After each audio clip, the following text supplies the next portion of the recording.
Bueno, pues bienvenidos a todos los que se pudieron unir aquí a Zoom y pues nos disculpamos por los problemas técnicos que hubo, pero bueno, continuamos aquí en Zoom y pues esperamos que se encuentren muy bien. Bienvenidos a una edición más de Código IA y pues el día de hoy tenemos una invitada muy especial que probablemente muchos de ustedes ya conocen si ya han seguido las demás transmisiones de Código IA y si no las han visto, pues los invito a que después de esta plática las vean. Y bueno, y esa invitada es la doctora Marcela Quiroz Castellanos y les voy a leer un poquito acerca de su trayectoria. La doctora Marcela Quiroz Castellanos es doctora en Ciencias de la Computación por el Instituto Tecnológico de Tijuana, es investigadora del Instituto de Investigaciones en Inteligencia Artificial de la Universidad Veracruzana, miembro fundador de Código IA, miembro del Consejo Directivo de la Academia Mexicana de Computación, miembro del Consejo Directivo de la Federación Mexicana de Robótica y miembro del Sistema Nacional de Investigadores. Y el día de hoy nos trae una charla con el tema Optimizando la vida con la inteligencia artificial. Adelante, doctora, bienvenida. Muchas gracias, Bella. Me siento muy contenta de que Código ya me haya invitado el día de hoy. Híjole, cómo tuvimos problemas técnicos, pero qué bueno que me pasó a mí y no ahora sí que a un invitado especial. El día de hoy quiero platicarles un poco sobre de qué manera la inteligencia artificial se puede utilizar para resolver problemas prácticos que enfrentamos todo el tiempo. Y un poco de historia en qué momento nos interesa obtener como la mejor solución posible de todas y cuándo basta con una buena solución. El título de la charla, pues es ese, Optimizando la vida con inteligencia artificial. Y bueno, ya Bella les comentó sobre mí, que trabajo en la Universidad Veracruzana. Esta conferencia y creo que todo lo que hacemos en el grupo de divulgación de Código IA, pues es un poco respetar y recordar lo importante que es la ciencia y cómo gracias a la ciencia estamos donde estamos. Creo que este tipo de actividades de divulgación, donde recordamos personajes importantes o que han hecho aportaciones importantes para la ciencia en diferentes áreas, son muy importantes porque pues sin ciencia no hay futuro y debemos conocer de la historia de la ciencia para poder resolver problemas nuevos que se nos van presentando día a día o utilizar conocimientos que ya tenemos para enfrentarnos a los problemas de todos los días. Trabajo en la Universidad Veracruzana, específicamente en Jalapa, Veracruz, en el Centro de Investigación en Inteligencia Artificial y soy docente de la maestría y el doctorado en Inteligencia Artificial, que es aquí donde surgió el grupo de divulgación Código IA. Y bueno, yo sé que varios de quienes están ahorita en Zoom o quienes han seguido nuestras transmisiones en vivo, pues ya están un poco familiarizados con el área de inteligencia artificial y algunas de sus aplicaciones, pero me gustaría para quienes son nuevos o apenas están acercándose a ver nuestros videos, hacer una breve introducción y dar una definición muy sencilla de lo que es la inteligencia artificial. Para esto quiero apoyarme de algunas aplicaciones prácticas, donde se utilizan técnicas de inteligencia artificial. Una de las aplicaciones que está muy de moda y que es un área que apenas está desarrollándose es la que tiene que ver con vehículos y robots autónomos. En películas de ciencia ficción, pues hemos visto sobre todo robots autónomos, ¿no? Y muchos de ellos son malos y están controlando a los seres humanos, pero la realidad es que todavía no estamos tan avanzados como para que ya haya un robot que nos controle, ¿no? Bueno, ahí está la foto de nuestro amigo Raúl Rojas, quien trabaja en un laboratorio de vehículos autónomos en la Universidad Libre de Berlín y ya ha participado en otras conferencias de Código IA. ¿Cuáles son las técnicas de inteligencia artificial que suelen utilizarse, por ejemplo, en robots autónomos? Bueno, para búsqueda y planificación, utilizamos algoritmos de inteligencia artificial que nos ayudan a encontrar, por ejemplo, rutas convenientes de los vehículos autónomos. También estrategias de visión por computadora para identificar obstáculos. y estrategias de toma de decisiones bajo incertidumbre para hacer frente pues, a ese entorno complejo y dinámico que implica el conducir un vehículo, ¿no?, autónomo. ¿Y cuáles son las implicaciones de tener estas tecnologías? Bueno, a medida que la fiabilidad de estos sistemas inteligentes supere el nivel humano, estamos hablando de que tendríamos mejor seguridad vial porque, bueno, los seres humanos no somos muy buenos conductores. En realidad, bueno, mueren más personas por accidentes viales que por muchos otros accidentes, enfermedades, pandemias, lo que sea, porque no conducimos bien, nos distraemos o bebemos, por ejemplo, alcoholizados, no sé. Entonces, cuando haya sistemas de inteligencia artificial y vehículos autónomos que ya estén en su nivel óptimo para dejarlos circular por nuestras calles, esperaríamos mejor seguridad vial, eficiencia en cadenas logísticas para mover mercancías y que los humanos pasaran a una función de supervisión, entre muchas otras implicaciones que todavía no alcanzamos a imaginarnos. Otra aplicación de la inteligencia artificial son los sistemas de recomendación de contenido. Estamos muy familiarizados con redes sociales, sitios de internet, buscadores, sitios de noticias que continuamente nos están recomendando contenido, ¿no? O aplicaciones para ver películas, escuchar música, etcétera.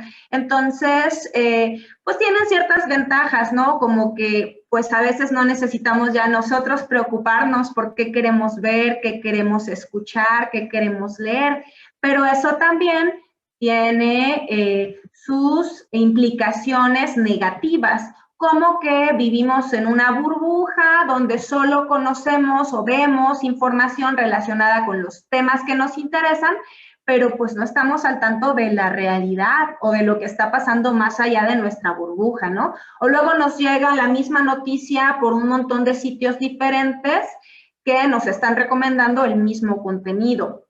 Y hay noticias falsas, hay nuevas formas de propaganda, etcétera. Entonces, bueno, aquí para estos sistemas de recomendación de contenido también se combinan diferentes técnicas de inteligencia artificial que van aprendiendo de cuáles son nuestros gustos, los patrones que solemos seguir al movernos en internet y entonces nos hacen esas recomendaciones.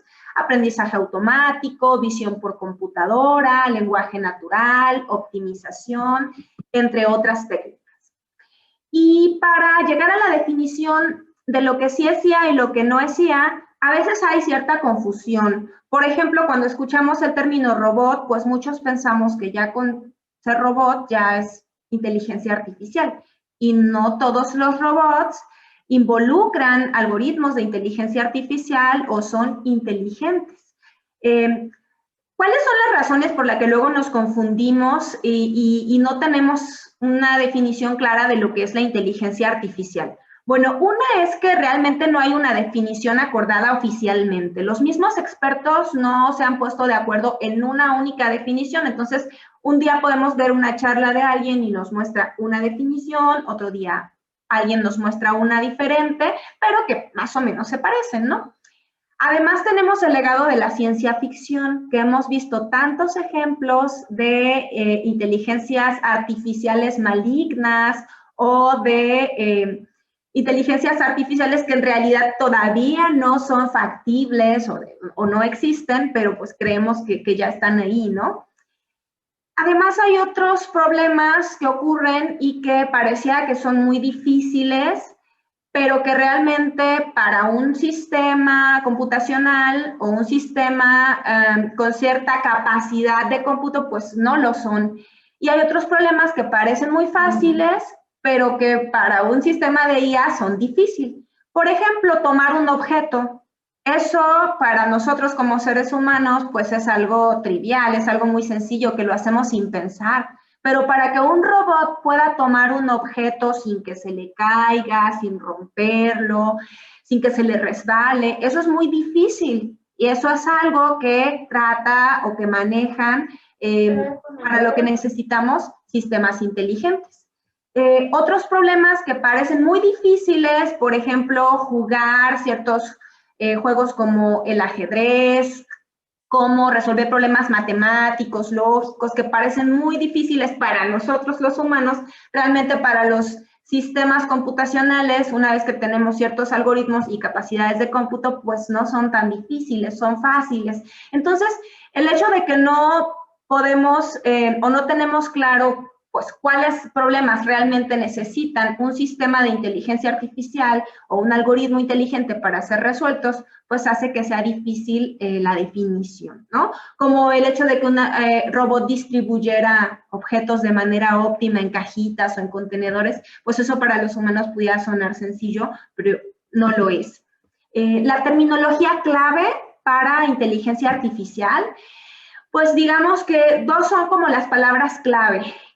Autonomía, que son sistemas capaces de realizar tareas en entornos complejos sin la guía constante de un usuario, y adaptabilidad, que son sistemas capaces de mejorar el rendimiento aprendiendo de la experiencia. Entonces, bueno, ¿qué es la inteligencia artificial? Podríamos decir que en principio van a ser algoritmos que se van a implementar como programas informáticos para ejecutar tareas inteligentes, para automatizar la conducta inteligente. Van a ser máquinas inteligentes, pero al final de cuentas son algoritmos. ¿Y qué es un algoritmo? Pues es un conjunto metódico de pasos que se puede usar para hacer cálculos, resolver problemas y tomar decisiones. Es un método que seguimos para resolver un problema. Métodos de solución, procedimientos.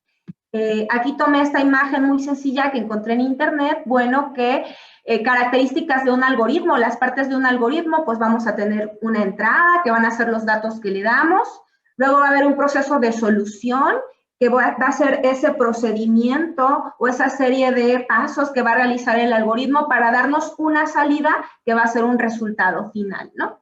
Y bueno, los algoritmos solemos implementarlos en computadoras y tenemos los programas y entonces ahí está la magia.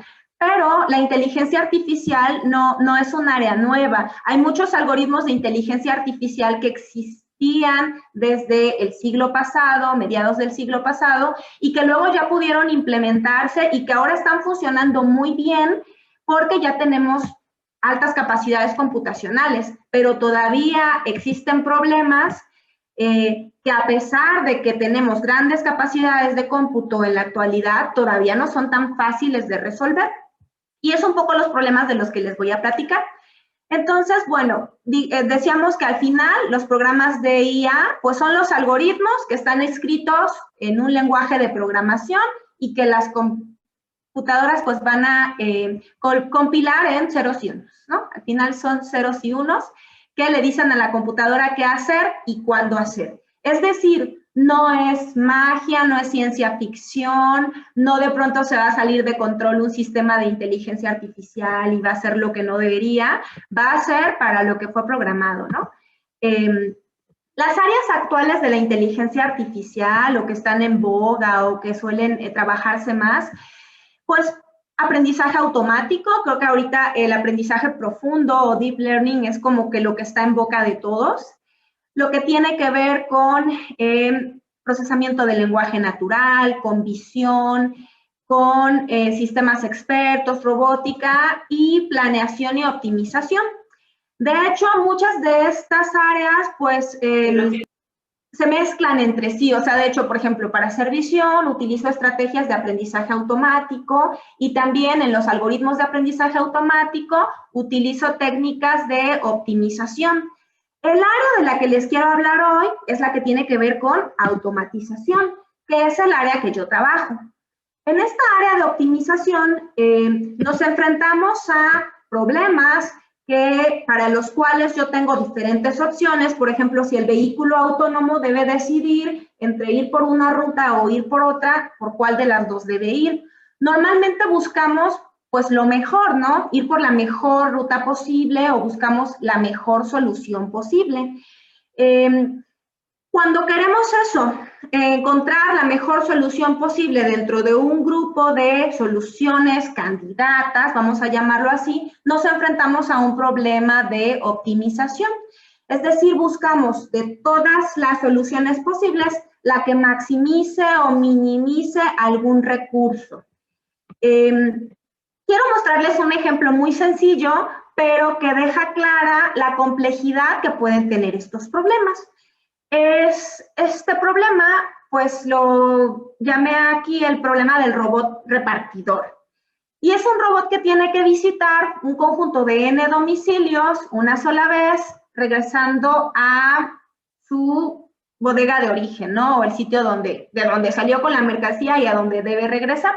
Y entonces el problema es muy sencillo y dice, bueno, ¿en qué orden deben visitarse esos domicilios para que la distancia sea mínima? Este es un problema clásico de optimización combinatoria, que es el problema famoso del agente viajero, pero aquí lo puse con un robot para que vean que ya cuando estamos pensando en tener sistemas autónomos y que además optimizan las tareas que hacen, pues cada vez crece más la complejidad de lo que queremos hacer o de lo que tienen que hacer estos sistemas inteligentes de optimización. Entonces, vamos a ver un ejemplito muy específico del robot y vamos a ir viendo cómo resolveríamos este problema. Y aquí me gustaría un poco hablar de cómo fue evolucionando la forma en la que se resolvían este tipo de problemas. Bueno, antes, cuando no existían robots y cuando estábamos en la época de las cavernas, seguramente nuestros antepasados no se preocupaban por optimizar o por hacer la ruta óptima para recolectar sus alimentos o lo que fuera. O sea, ellos simplemente lo hacían y pues cuando tenían, no sé, que lanzar una piedra a un animal que los iba a atacar, no decían, ay, voy a calcular de manera óptima que le pegue justo donde voy a tirar al animal, ¿no? Pero a lo que voy es que los seres humanos y la naturaleza hemos resuelto este tipo de problemas de optimización sin estar pensando en buscar la mejor solución posible, y pues nos ha funcionado, ¿no? Pero hubo un momento en el que a la humanidad le interesó mucho desarrollar métodos que dieran la mejor solución posible entre todas. Y esto empezó un poco con las guerras mundiales, la Primera y la Segunda Guerra Mundial, donde querían estrategias, por ejemplo, para ganarle al enemigo y querían lo mejor posible y surge el área de investigación de operaciones. Y aquí en el área de investigación de operaciones empiezan a diseñarse métodos para buscar soluciones y encontrar la mejor solución posible entre un conjunto de soluciones, ¿no? Y entonces, por ejemplo, para este problema, si yo quisiera, bueno, tengo a mi robot en un punto que es aquí donde ustedes lo ven, y bueno, resulta que tiene que visitar estos puntos que tengo marcados aquí, que son 4 nada más. Y se conoce la distancia entre cada par de puntos, de manera que yo pudiera más o menos trazar como un tipo grafo donde tengo los vértices, que son los puntos a visitar, además del punto de origen de donde sale el robot, y conozco la distancia entre cada uno de los pares de puntos. Entonces, pues esto yo puedo como extraer esa información y ahí tengo mi grafo, ¿no? Tengo los vértices de A a D, que son los puntos a visitar, y el punto de donde sale el robot, que es el punto X, ¿no? Y conozco la distancia, o el tiempo, bueno, más bien, entre cada par de puntos. O sea, él pudiera ir a cualquiera. Y lo que quiere es un recorrido óptimo, es decir, en qué orden debe seguir los puntos para hacerlo en el mejor tiempo posible. O sea, que la suma de estos pesos de las aristas del recorrido que haya elegido y volviendo a su punto de origen sea la menor. ¿Cómo podríamos hacerlo? ¿De qué manera podríamos, bueno, no sé si quienes están en Zoom, alguien quisiera comentar de qué manera podrían generar o encontrar la ruta óptima a este problemita? Si tienen la distancia entre cada par de puntos a visitar, vamos a decir que tenemos como esta matriz de adyacencia que nos dice para ir de X a A, me toma 5 unidades de tiempo, de X a B 9 y así sucesivamente, y que esto es simétrico, ¿no? Cuesta lo mismo ir de X a A que de A a X. Entonces, pues lo que habría que hacer es ir trazando las diferentes opciones o las diferentes rutas, ¿no? Podríamos utilizar un árbol. En el árbol podríamos ir generando, bueno, si yo salgo primero del punto X, estando aquí, ¿a qué puntos podría ir? ¿Cuáles son mis opciones, no? Entonces, estando en X, podría ir al domicilio A, al domicilio B, al C o al D, en segundo lugar, ¿no? Estando aquí tengo 4 opciones. Y vamos a ir desarrollando cada una de las ramas del árbol. Entonces, vamos a pensar que me fui por A, y entonces dicen que podríamos utilizar el algoritmo de Kruskal. Sí, hay algoritmos que nos ayudan un poco a encontrar este tipo de, o a encontrar rutas. Y luego, una vez que estamos aquí, por ejemplo, o sea, aquí lo que quiero un poco es ver todas las opciones posibles para quedarme con la mejor, ¿no? Y una vez que estoy en podría ver cuáles son los que me faltan por visitar, ¿no? Que en este caso, si ya fui a X, si ya fui a A, pues las opciones que tengo es ir a B, a C o a D, tengo 3 opciones. Y vamos a desarrollar por B, entonces de B ya nada más me faltaría ir a C o a D, estas 2 opciones. Y si me fuera para acá, podría ir a D, y una vez que estoy en D, que ya hice toda esta ruta, ya lo único que me queda es regresar a X, ¿no? Y así podría continuar desarrollando para de aquí de D, me faltaría ahora ir a C y luego a X, ¿no? Y yo puedo complementar todo mi árbol.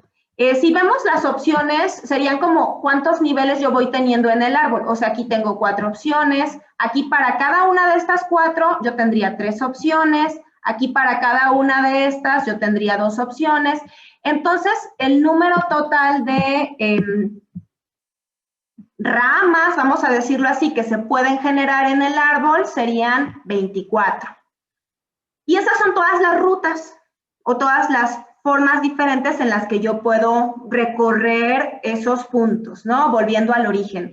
Pero si analizamos bien este árbol, nos vamos a dar cuenta de que hay algunas, dado que es un ciclo, o sea que al final yo vuelvo a regresar a X, hay algunas que si yo las miro hacia atrás, pues como que se repiten, son otras que ya me habían salido. Entonces, en realidad, diferentes solamente hay 12. Por ejemplo, esta de aquí, que va X, A, D, C, B, está repetida. Es como si yo hiciera esta, X, A, D, C, B, es esta misma de acá, ¿no? Entonces, realmente las diferentes nada más son 12. Pero bueno, la idea es que yo tendría que ver cuáles son las diferentes, y ahora lo que tengo que hacer es para cada una de estas calcular cuál es el tiempo que me toma recorrerlos, o sea, ir sumando aquí cuál es el tiempo de X a A, de A a B, de B a C, de C a D y de D a X, ¿no? Y entonces, pues ese cálculo pues está sencillo, o sea, de hecho este ejercicio lo podemos hacer a mano y está muy entretenido, y entonces ya vemos, ¿no? Cuál es la distancia para cada una de estas posibles rutas que siga el robot repartidor. Y me quedaría con la mejor. ¿Cuál es la mejor? La que optimiza el tiempo, es decir, la que me da el mínimo tiempo de recorrido, que en este caso es la ruta 4. Que el recorrido va, aquí se los marca en rojo, o sea, el robot sale del punto X, va al punto A, luego al punto C, al D, al B y regresa al X. Y ahí el tiempo sería de 47 unidades de tiempo, ¿no? Vemos que hay algunas otras que pudieron haber estado, por ejemplo, de 60 unidades de tiempo. Y cuando hablamos de un robot que va a estar recorriendo varios domicilios, más que esos durante el día, pues sí nos estaríamos ahorrando mucho tiempo utilizando un algoritmo de este tipo que me generara la ruta óptima, la ruta que minimiza el tiempo. Ahora, si notan, este es un problema de permutaciones. O sea, yo podría ir tomando cada uno de los puntos, o sea, X, A, B, C, D, e ir generando permutaciones de ellos y buscaría todas las permutaciones diferentes, y entonces para cada permutación calcularía cuál es la distancia total que se recorre, ¿no? En esa ruta. El número de recorridos diferentes o de permutaciones diferentes es n-1 factorial entre 2, porque acuérdense que algunas terminan siendo la misma, ¿no? Como es un ciclo. Entonces, donde n es el número de puntos a recorrer o a visitar, en el ejemplo que hicimos, las diferentes son 12, ¿no? Sería 5 menos 1 factorial sobre 2. Ahora, Pero vamos a pensar que ya, ahí el ejemplo estuvo muy sencillo, ¿no? O sea, eran nada más poquitos puntos, 5 puntos. Vamos a decir ahora que aumentó el número de clientes a visitar, a donde iba a ir a hacer la entrega el robot, y que ahora van a ser 10 puntos los que va a visitar. En este caso, si utilizamos la formulita que les mostré antes, bueno, el espacio de búsqueda, que así le llamo yo a las diferentes rutas posibles o a las diferentes soluciones posibles, ahora sería 10 menos 1 factorial sobre 2. ¿Esto cuánto nos da? Si lo calculamos, si por ahí alguien tiene una calculadora o algo, 10 menos 1 factorial sobre 2 nos da, o creen que podrían generarlos a mano, o sea, así como yo les mostré ahorita el ejemplito que podrían hacerlo a mano el arbolito, o ir sacando las permutaciones e ir calculando, pues no está tan sencillo porque ahora ya no son 12 recorridos o 24 y de ahí elimino los repetidos, sino que ya estamos hablando de 181,440 diferentes recorridos. Entonces, pues yo no lo haría a mano como hace rato, que pues estaba muy fácil, ¿no? Aquí, pues la solución sería generarlos con un programa computacional, ¿no? Un programa que incluso pudiera imitar un poco lo que yo ya hice, ir generando el arbolito, ir generando las diferentes rutas y quedarse con la de menos tiempo. Ahora, ya con esto está todo resuelto. Aquí, ¿dónde está la inteligencia artificial? Todavía no hay nada, ¿verdad? De inteligencia artificial. De hecho, es algo que ustedes pueden ver en un curso de, como les decía, investigación de operaciones o de matemáticas, no sé. Bueno, ahora, ¿cómo podríamos entonces utilizar un programa, ¿no? Para generar los recorridos.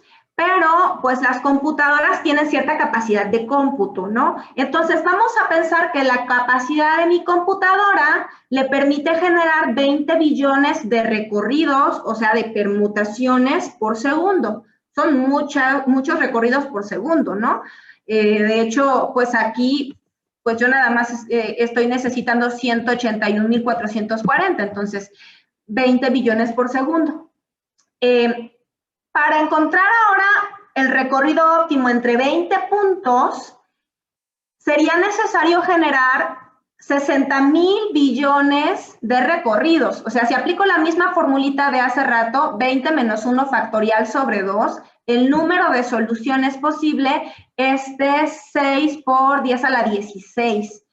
Entonces, esa misma computadora que puede generar en un segundo 20 billones de soluciones o permutaciones, se tardaría cerca de 50 minutos. Entonces, pues ya no es así como que muy eficiente, ¿no? Mi programa, mi algoritmo, mi computadora. Y ahora vamos a decir que ya no son 10 ni 20 los clientes a visitar, pero tampoco son muchos más, son 25 los clientes que debo visitar. Bueno, pues, ¿cuánto tiempo creen que tomaría si para 20 puntos le tomaba 50 minutos, para 25 puntos, ¿cuánto tiempo creen que le tomaría a la computadora generar las diferentes rutas? Bueno, les voy a decir, aproximadamente 5 siglos. Estamos hablando de 3.1 por 10 a la 23 rutas diferentes o permutaciones diferentes, y el tiempo que le tomaría a esa computadora, pues ya no puedo esperar 5 siglos. A lo mejor 50 minutos sí podía, ¿no? Pero 5 siglos, pues no. Ni la computadora creo que pueda quedarse encendida ahí 5 siglos para que mis tataranietos vean la solución, ¿no? De cómo el robot tenía que recorrer para optimizar el tiempo. Y ya no estamos optimizando nada, pues mejor hubiera ido en el orden que fuera y hubiera terminado antes que la computadora en darle la solución óptima, ¿no? Y justo aquí es donde entran entonces los algoritmos de inteligencia artificial. Aquí nada más, bueno, el fenómeno que vieron se denomina explosión combinatoria. Cuando va creciendo el tamaño del problema y esto va haciendo que el número de soluciones posibles vaya creciendo también, de manera que ya se vuelve computacionalmente intratable el generar todas las posibles soluciones en un tiempo factible, o sea, en el sentido de que pues yo lo vea mientras estoy viva, entonces yo ya no puedo pensar que voy a generar todas las soluciones para quedarme con la mejor, para buscar la mejor. Entonces, esta no es una opción para este problema. Los algoritmos de solución que suelen utilizarse para resolver este problema y otros tipos de problemas por el estilo, suelen ser de dos tipos. Uno son los algoritmos exactos, que buscan la solución óptima, la mejor, y te aseguran que la solución que encuentran es la mejor de todas las posibles. Y están desde algoritmos como el que yo les mostré ahorita, que enumera todas las posibles soluciones, calcula para todas esas posibles soluciones, pues cuál es el costo, vamos a decirlo así, y al final se queda con la mejor. Y hay otros que van generando las soluciones de una forma un poco más eficiente, en el sentido de que de pronto identifican un camino por el que no va a estar la mejor solución y ya no siguen generando por ahí, pero aún así generan muchas soluciones. Estos métodos exactos, pues, suelen ser inviables en muchos casos reales, porque podrían tardarse muchísimo tiempo en encontrar la solución. Y aquí la opción es utilizar métodos de resolución aproximados. Aproximados en el sentido de que no me van a garantizar que la solución que yo voy a encontrar va a ser la mejor de todas las soluciones posibles, pero que sí van a ser soluciones buenas y que me las voy a obtener rápido. No tengo que esperarme 50 minutos, ni mucho menos 5 siglos, ¿no? Entonces, soluciones satisfactorias en un tiempo razonable. Este problema que yo les mostré es un problema de optimización combinatoria. Les decía que es el problema clásico del agente viajero. Y estos problemas suelen ocurrir cuando se desea optimizar objetivos, disminuir tiempos, maximizar ganancias en muchas áreas prácticas de la ingeniería. Por ejemplo, en problemas que tienen que ver con acomodo de objetos.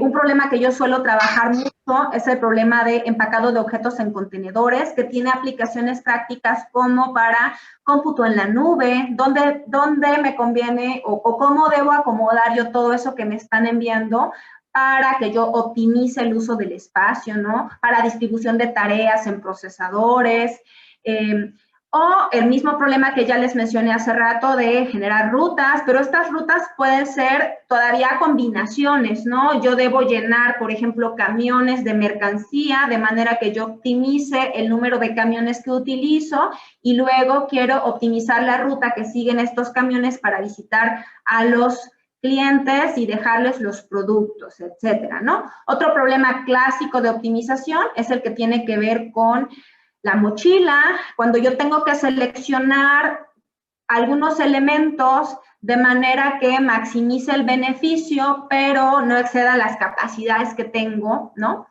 Y problemas que ocurren en Internet.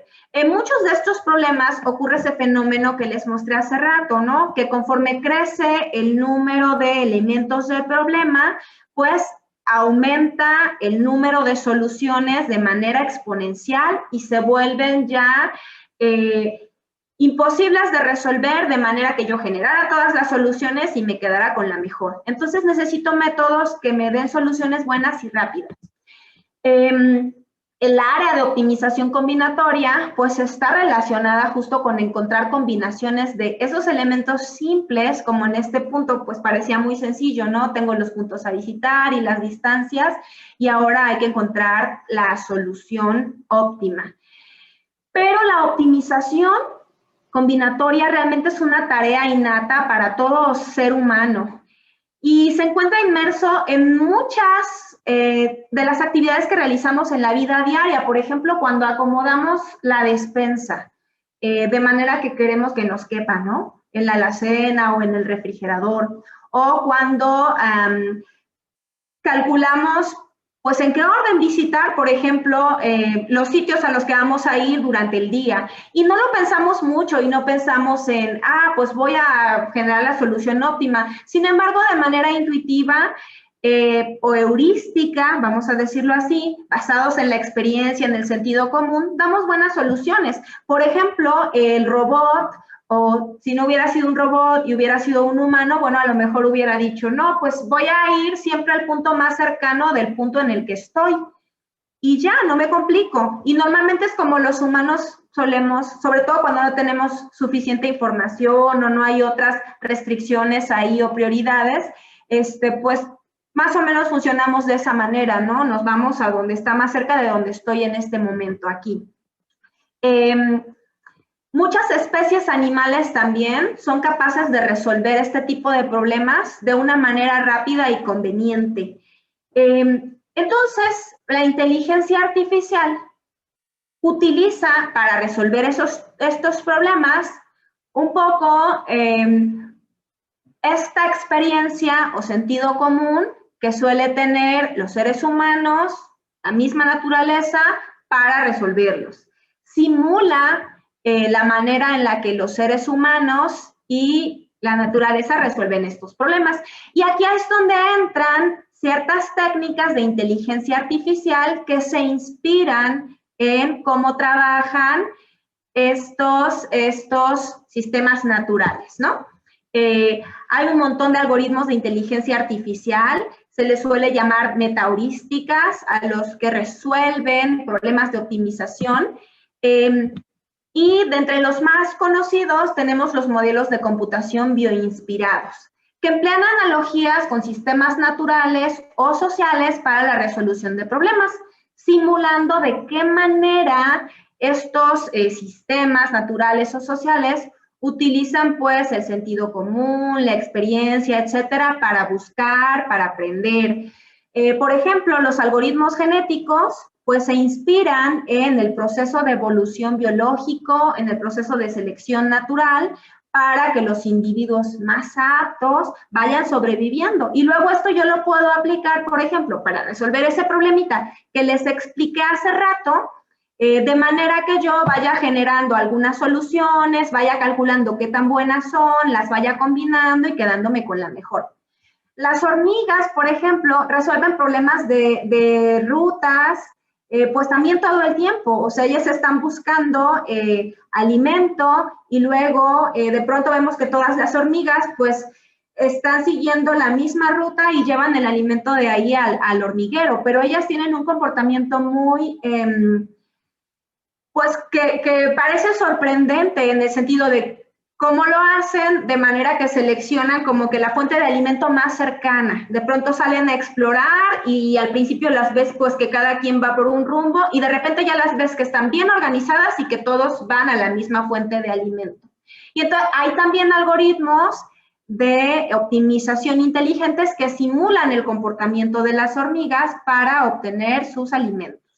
Las redes neuronales artificiales igual están simulando la manera en la que trabajan nuestro sistema natural de neuronas. Y, por ejemplo, cómo se mueven las parvadas de aves o los conjuntos de animales, por ejemplo, de peces, etcétera, para tratar de movilizarse a pesar de las inclemencias del tiempo para poder ir de un sitio a otro. Y estos comportamientos sociales, pues a veces los individuos que los siguen, sobre todo los animales, pues no dijeron, híjole, vamos a encontrar la ruta óptima, sino que simplemente es un fenómeno que va surgiendo y que de alguna manera son varios agentes naturales que interactúan y de pronto parece que ahí surge la inteligencia, ¿no? Estos sistemas de inteligencia artificial pues un poco siguen esta metáfora biológica. Normalmente suelen ser estocásticos en el sentido de que involucran cierta aleatoriedad de pronto, porque en la misma naturaleza ocurren esos fenómenos, ¿no? Entonces, para imitarlo, pues suelen involucrar aleatoriedad. Y normalmente funcionan con múltiples soluciones o agentes que van construyendo soluciones de manera paralela, como por ejemplo las hormigas. Bueno, son varias las hormigas que están ahí trabajando para encontrar esa ruta, ¿no? Suelen ser adaptativos, es decir, utilizan retroalimentación con el entorno para modificar el modelo y los parámetros y van aprendiendo conforme van generando más soluciones. ¿no? Ahí hay algunas de las características que les mencionaba yo hace rato que tenían los sistemas inteligentes o los sistemas de inteligencia artificial. Hay un montón de estrategias de optimización de inteligencia artificial. Tenemos los que les decía que están un poco inspirados en el proceso evolutivo y para ese tipo de metáfora hay muchas variantes de algoritmos, hay muchas clasificaciones también sobre cómo trabajan, que ya esto tiene que ver más con características muy específicas de los algoritmos, pero si les interesa conocer sobre este tipo de técnicas, bueno, pues es un poco lo que vimos. Bueno, me pueden escribir y los puedo dejar o admitir de oyentes, por ejemplo, en mis cursos de optimización combinatoria, donde vemos cada una de estas técnicas y las implementamos y las revisamos y vemos diferentes problemas de optimización, no nada más el que les platiqué ahorita, que necesitan, pues, ser abordados de forma distinta, ¿no? Desde cómo modelamos la solución, cómo evaluamos la solución, cómo generamos nuevas soluciones. También para que aprendan ustedes un poco más sobre retos que ocurren ahorita que yo les platicaba del robotcito repartidor, bueno, les platico que en el torneo mexicano de robótica tenemos, bueno, varias categorías, pero una en específico que es en la que yo estoy como responsable técnico, o sea, la categoría robots limpiadores de playa. En esta categoría, robots limpiadores de playa, pues es un poco el problema que les mostré. Es un robot que tiene que recorrer un espacio, una cancha con arena, simulando la arena de la playa, para recoger residuos. Y los residuos están distribuidos ahí, ¿no? Entonces, lo que buscamos es, bueno, que el robot que gana es el que recoge la mayor cantidad de residuos, entre otras reglas que hay que respetar, ¿no? Que el robot no se puede ir al agua, que no puede chocar contra las personas o los objetos que no son residuos. Pero bueno, es necesario utilizar un algoritmo para decidir de qué manera voy a ir recorriendo la cancha para ir recogiendo los residuos, ¿no? Entonces, ahí pudiera haber una aplicación de optimización para un robot que recorre puntos. Y bueno, más aplicaciones de inteligencia artificial, bueno, tendrá que utilizar visión para identificar los obstáculos, etcétera, y todo lo que tiene que ver con armar el robot, la tracción de las llantas, la mecánica, etcétera, etcétera. Y bueno, también los quiero invitar que en diciembre, pues tenemos aquí en el Instituto de Investigaciones en Inteligencia Artificial el seminario de aprendizaje computacional, donde revisamos un poco las investigaciones que están haciendo nuestros estudiantes, pues en estas áreas: aprendizaje automático, optimización, visión, agentes, minería de datos, cómputo de alto desempeño. Por si están interesados, bueno, para que nos sigan y estén al pendiente de este evento que suele ser en diciembre. Entonces ya falta, bueno, el tiempo pasa muy rápido. Y bueno, ya para finalizar, quisiera invitarlos a la plática de la próxima semana, que esperemos que ya nos funcione bien el Zoom y el YouTube y todo. Ciencia de datos, una herramienta útil para comprender los hechos asociados con el SARS-CoV-2. Y el otro martes, en 15 días, tenemos otra plática muy interesante que se llama Las matemáticas ocultas en la inteligencia artificial. Y bueno, con esto concluiría mi charla. Muchas gracias a todos por su atención. Y pues, no sé quiénes estaban en Zoom, si hubiera alguna pregunta por aquí, porque pues en YouTube ya no, por el momento, pues ya no va a haber interacción. Aquí está mi correo electrónico por si quienes nos vean más adelante en YouTube, el video que lo vamos a subir más tarde, pues quisieran escribirme y preguntarme algo, con gusto les respondo el correo. Voy a dejar de compartir entonces. Gracias. Bueno, si alguien tiene una pregunta, pueden levantar la mano aquí en Zoom. Incluso yo creo que tal vez, o ponerla en el chat también. Creo que alguien escribió en el chat. Ah, Fue eso. que levanten la mano. Como ven, no hay preguntas.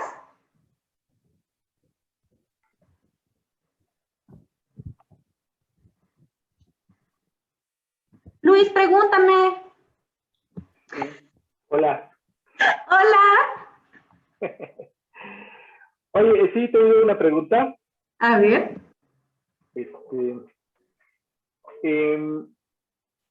Respecto a la naturaleza del ejemplo de la ruta óptima. Ajá. Y la duda que me sale es qué tan representativo es del problema de robótica propiamente. Porque el problema de la ruta óptima, del pasajero, el vendedor ambulante, ¿cómo se llama? El viajero, Ajá. se formula en entornos muy diferentes a la robótica, es un problema, ¿sí? Y de hecho, a la hora de hacer robots, pues del tipo de robots inteligentes, humanoides que están ahí, el problema surge en otro lado, no surge el problema de que el robot está en un entorno y ahí tiene que tomar una decisión, hacer un diagnóstico, etcétera, y no es tan ahí tan natural resolver este tipo de problemas de optimización. Entonces, la pregunta es esta, o sea, cuando tú tienes un problema de toma de decisiones, hay, por un lado, el análisis tradicional de optimización combinatoria, donde tú tienes un conjunto de decisiones y el problema es evaluarlas. O sea, saber cuál es la más valiosa para el agente. ¿Sí? Pero para el robot, en la vida cotidiana y para los seres humanos, el problema es de dónde salen las decisiones en primer lugar. ¿Sí? Y una cosa es que a ti te da el problema con las decisiones. Aquí están las decisiones posibles, evalúalas, dígame cuál es la mejor, que es como lo estás planteando.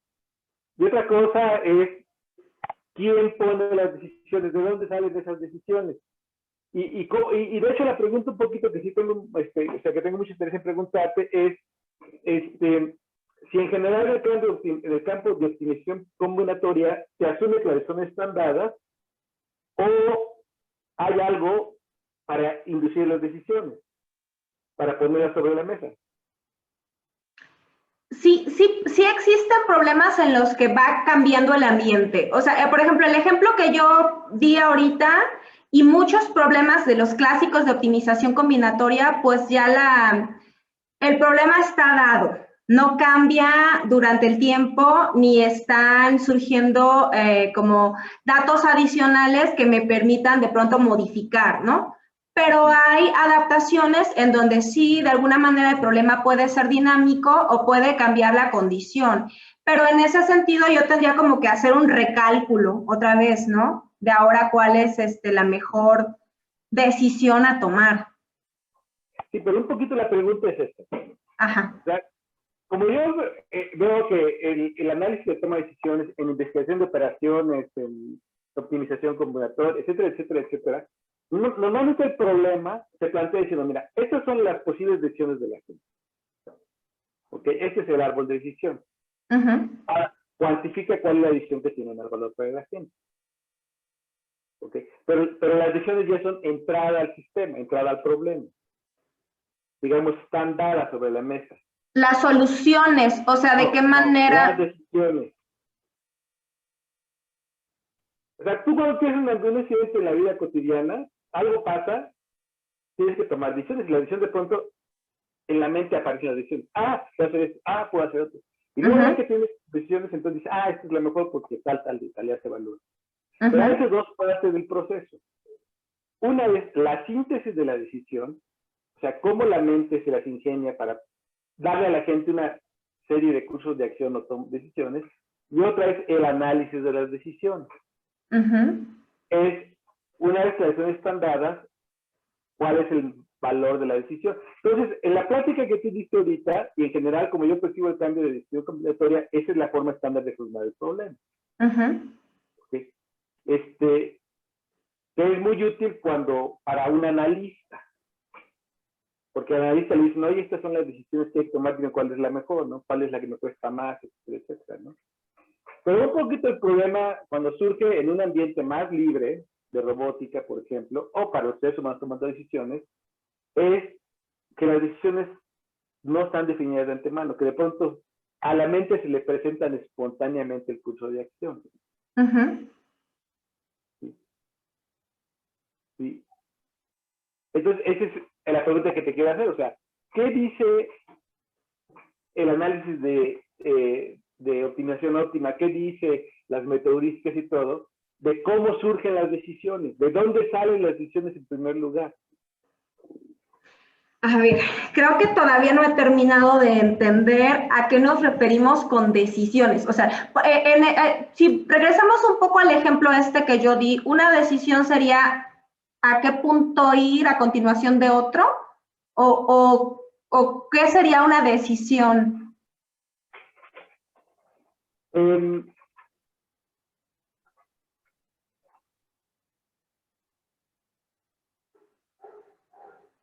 Tú vas en la vida caminando, ¿no? Normalmente.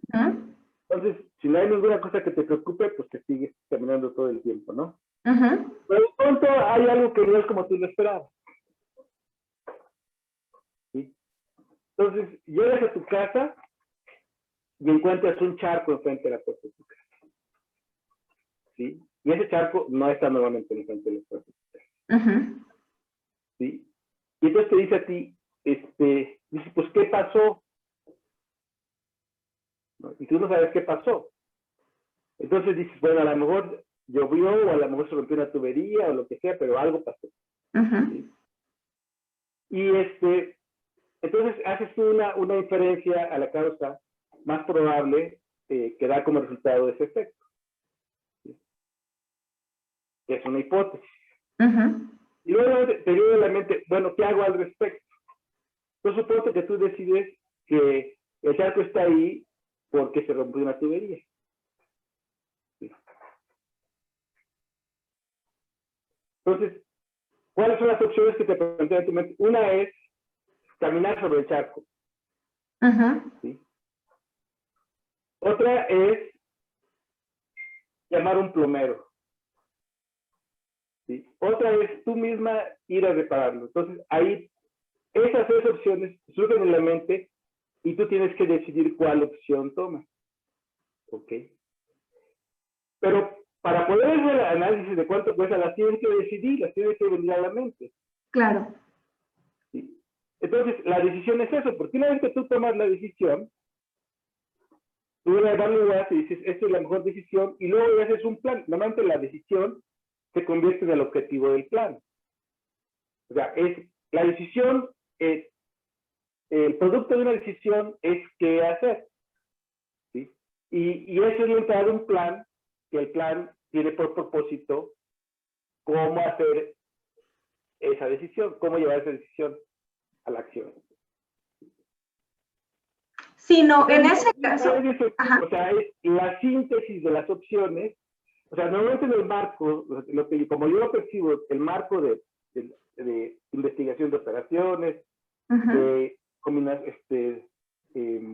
optimización combinatoria, optimización multiobjetivo, heurísticas, todos estos campos, de alguna manera, lo ven desde el punto de vista del analista, que la definición del problema incluye las opciones. Exacto, sí, en ese sentido ya están dadas las decisiones. O sea, lo único que yo puedo hacer es ir a un punto. Ajá. Exactamente, y ya tú lo evalúas.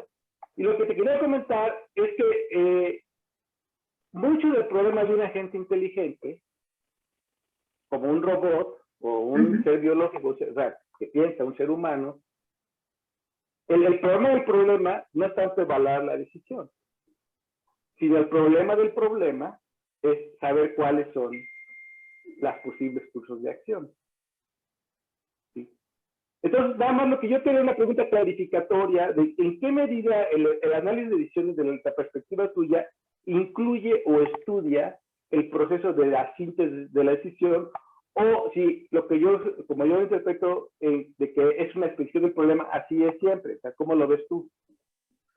Yo creo que Así sería siempre. O sea, dependería del problema específico, cómo esté definido, ¿no? Pero en general podríamos decir que así es siempre. Ok. Bueno, esa era mi pregunta. Bueno, nada más enmarcar el campo de la robótica. Para los robots autónomos, pues sí es súper importante de tomar decisiones dinámicamente, porque imagínate, en un ambiente abierto y no esperado, o sea, pueden pasar muchas cosas. Que tú no Sí, sabes por de supuesto. antemano. El problema es que tú no sabes de antemano qué puede pasar, y entonces tampoco sabes de antemano qué harías ante cada situación. Y digamos, también hay la inteligencia artificial simbólica en su formulación estándar, que pretende clasificar todas las posibles situaciones y decir si hago cada una, pues también es una empresa pues, bastante poco satisfactoria, ¿no? Porque nunca vas a tú poder predecir de antemano cuáles son todas las situaciones que le pueden presentar a una gente y qué decisiones va a tener que tomar. Eso es como que tiene que ser sintético, tiene que ser dinámico. Claro. Sí, por supuesto. De hecho, el ejemplito nada más fue así. Originalmente yo tenía ahí otro muñequito diferente. Y dije, bueno, voy a poner un robotcito así hace rato para que llame más la atención, pero más bien para ver un poco cómo pueden los problemas ir creciendo en complejidad o dificultad de solución conforme aumenta el tamaño del problema, pero coincido, o sea, realmente es una manera muy simplista de ver pues el detalle de que un robot tuviera que recorrer un entorno o visitar varios puntos. Bueno, el problema es muy interesante, ¿no? El problema de la gente viajero es muy importante, pues porque, o sea, de hecho que estoy platicando de la gente viajero hoy en día, después de tanta investigación, pues que es un problema muy importante, ¿no? Ahora, yo la pregunta era un poquito más bien de enclavar en el contexto propiamente del robot, ¿no? Que la gente del problema es para un robot, porque de hecho para los seres humanos también nosotros no tenemos la capacidad de cálculo de la que estábamos hablando. O sea, nosotros no tenemos los 5 siglos para pensar para dónde vamos a hacer las compras, ¿no? Claro. Ahí es muy interesante porque entonces a lo mejor nosotros no hacemos eso, a lo mejor hacemos otra cosa. Sí, sí. Bueno, ya te atendí, que ya te hice una pregunta, ya. Muchas gracias, Luis. Hay varias preguntas en el chat. Primero preguntaron si todos estos temas se ven en licenciatura o en posgrado. Bueno, depende de la licenciatura, ¿no? Hay licenciaturas o ingenierías donde, por ejemplo, sí llevan cursos de investigación de operaciones o de optimización y ven algunos problemas de optimización clásicos, ¿no? Y métodos para resolverlos clásicos. En específico, yo en un curso que doy de optimización combinatoria aquí en la maestría, sí veo desde el punto de vista ya de problemas que requieren el uso de estrategias inteligentes para resolverlos. Son estos problemas que se denominan NP duros, que es algo que no mencioné en la presentación, pero problemas como este que les mostré del agente viajero, para los cuales pues no podemos tener un algoritmo o método de solución que nos garantice que en todos los casos podríamos encontrar la solución óptima en un tiempo polinomial, ¿no? O en un tiempo de cómputo razonable. Entonces, pues en ese curso vemos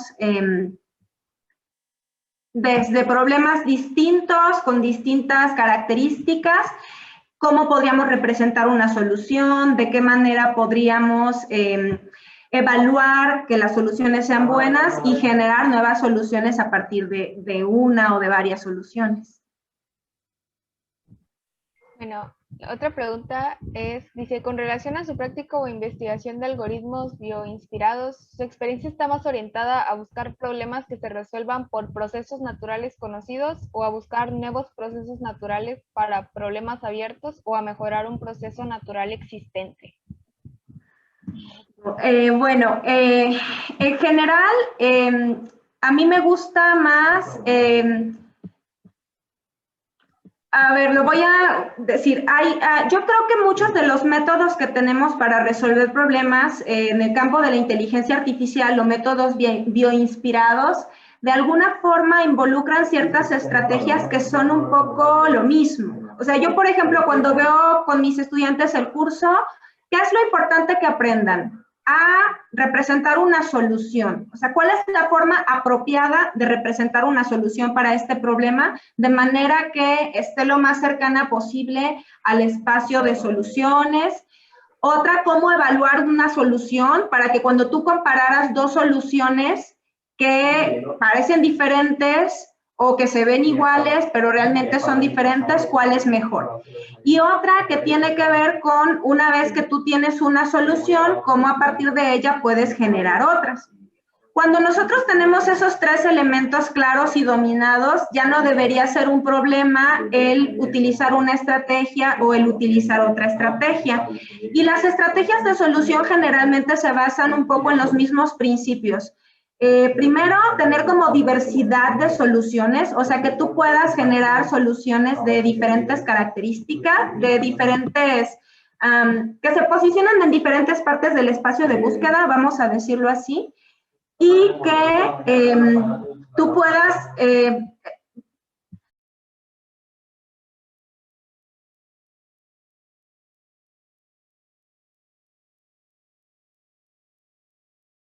sí, perdón, es que había ruido. Entonces, y explorar, vaya, el espacio de búsqueda, generar soluciones diferentes y luego, una vez que yo tengo una solución, el poder mejorarla. Entonces, creo que hay muchos métodos que ya están propuestos en la literatura que a veces sacan nuevas analogías de fenómenos naturales, etcétera, pero que tampoco, o sea, cuando tú realmente los ves y los analizas, es un poco lo mismo de lo que ya hay. Entonces, eso no me gusta tanto, o sea, sí se siente bonito como que uno crear su nuevo método ahora inspirado en, no sé, cualquier fenómeno natural que yo haya salido y haya visto, ¿no? Como el movimiento de los gusanos en mi jardín y resulta que voy a hacer un método bioinspirado que resuelva problemas simulando cómo se mueven los gusanos en mi jardín, sobre todo cuando hablo de optimización. Pero al final, pues, luego no terminan de analizarse correctamente, de explicarse su funcionamiento de forma adecuada. A mí me gusta más, por ejemplo, los métodos que ya existen. Primero, evaluar cuál sería el más conveniente de utilizar y cuáles son las fortalezas y debilidades de cada uno. Y si ya observo que es necesario hacer alguna modificación, adaptación, etcétera, bueno, entonces ya. Pero hay muchas técnicas que ya está probado que funcionan muy bien para diferentes tipos de problemas. Entonces yo recomiendo primero utilizar pues los métodos que ya están probados, que funcionan bien, y luego ya podemos experimentar o generar nuevos métodos. Jesús Mejía tiene la mano levantada. No sé si quiere abrir el micrófono. Hola, ¿me escuchan? Sí, gracias. ¿Qué tal? Muchas gracias por la interesante presentación, doctora. Yo nada más tengo una pregunta rápida y es, ¿qué tan madura está el área de optimización utilizando metaheurísticas en general para resolver problemas de optimización? Me gustaría saber un poquito más sobre eso. Sí, sobre tu pregunta, hay un artículo muy interesante, ahorita ya se me fue el nombre, pero que un poco es como, creo que se llama la historia de las metaheurísticas, una cosa por el estilo.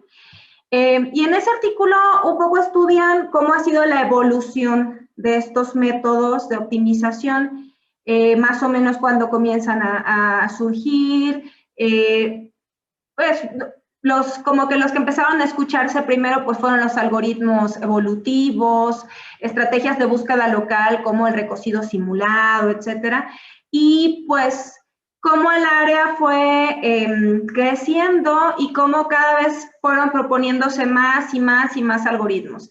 Incluso dividen esta historia como por etapas, ¿no? Como cuando vas, como el nacimiento de los algoritmos, luego la época en la que ya incluso hay más conferencias, revistas especializadas, etcétera. Y hay una época que ellos llaman como la época en la que pues queremos crear un montón ya de nuevos algoritmos inspirados, pero hace falta la parte de formalización de muchos de los métodos que ya se propusieron con anterioridad. O sea, explicar si funcionan bien, por qué sí, por qué no, cuando me llega a mí un caso nuevo a resolver, si no le fue bien, por qué no le fue bien, qué es lo que hace que los problemas que resuelven sean fáciles o difíciles, etcétera. Entonces yo creo que para que termine de madurar el área, falta eso.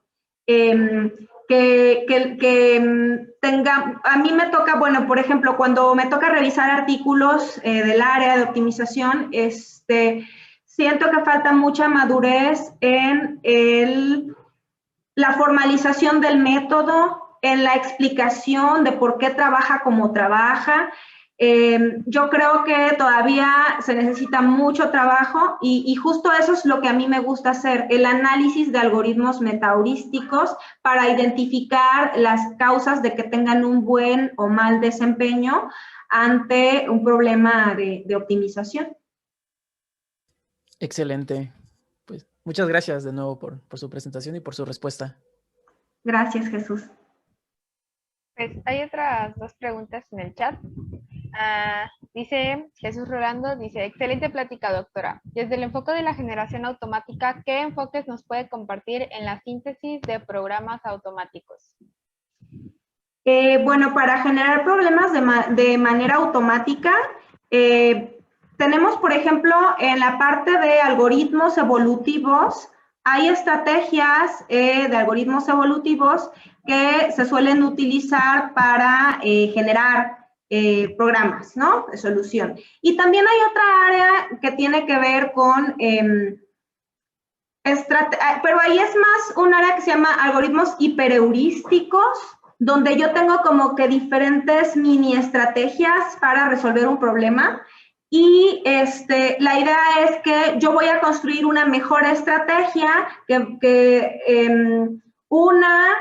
o identifique cuáles son las mejores heurísticas o las más apropiadas para resolver un problema en específico. Entonces, yo les recomendaría que si quieren leer algo al respecto, que buscaran algoritmos heurísticos o programación genética. Ok, y finalmente nos preguntan que qué bibliografía básica recomienda para comenzar a introducirse en todo lo relacionado a la inteligencia artificial. Bueno, pues yo recomendaría el clásico libro de Un enfoque moderno, Inteligencia Artificial, un enfoque moderno, que creo que, bueno, pues ahí vemos desde el principio, ¿no? Un poco de historia de la inteligencia artificial, y pues es un libro que pues está también en español y es muy sencillo de leer, no sé. Luis, ¿tú nos recomiendas otro? A ver, ¿quieres más? ¿Algún otro que sea así como que para introducirse? Bueno, esa es una pregunta difícil porque el de Rose de Nordic, que tú te refieres, ajá, es un ladrillote horrible. Bueno, sí, hay que leerlo por partecitas. Y además,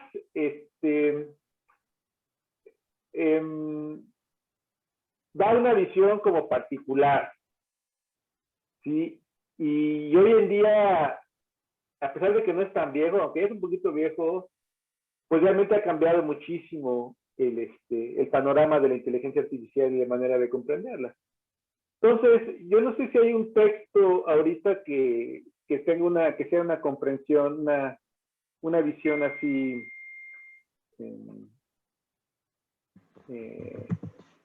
como que abarque todas las posturas y las dimensiones de una manera más o menos clara, porque estamos en un proceso de cambio, ¿ok? Pero si me permiten hacer mi comercial, pues los invito a que vean el mío. A ver, Luis.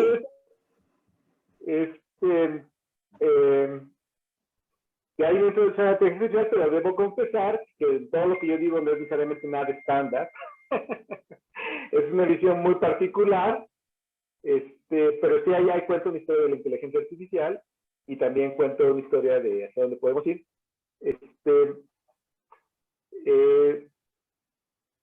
Pero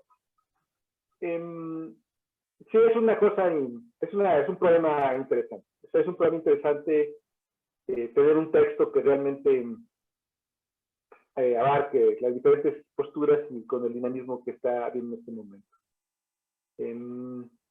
Yo creo que ahorita lo importante es nutrirse de todas las fuentes, de todas las visiones y ir construyendo una historia propia.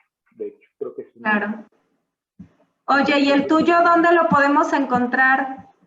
Pues ya se va a anunciar a través de la Academia Mexicana de Computación, justamente. Pero ya está, ¿no? ¿Ya se había subido? Sí, ya está, más todavía no se hace el anuncio oficial, pero ya está en la página de la Academia, si lo quieren ver. Oye, te vamos a invitar a que nos hagas la presentación de tu libro aquí en Código IA. Ok, muchas gracias. Claro, y pero me quedo con la pregunta porque realmente ahorita pensar en un texto de inteligencia artificial así comprensivo, que digamos asuma el panorama del momento, sí es algo, no es tan fácil, o sea, no es una respuesta clara. Muy bien. También les anoté aquí en el chat, bueno, Jesús Mejía anotó un libro que recomienda y yo anoté un curso que ese sí es súper introductorio, que se llama Elementos de Inteligencia Artificial y que creo que ya está la versión en español, que es un curso que se hizo en Finlandia para educar a la población en general sobre qué es la inteligencia artificial, áreas de la inteligencia artificial, etcétera. Y está muy sencillo y muy bonito de seguir.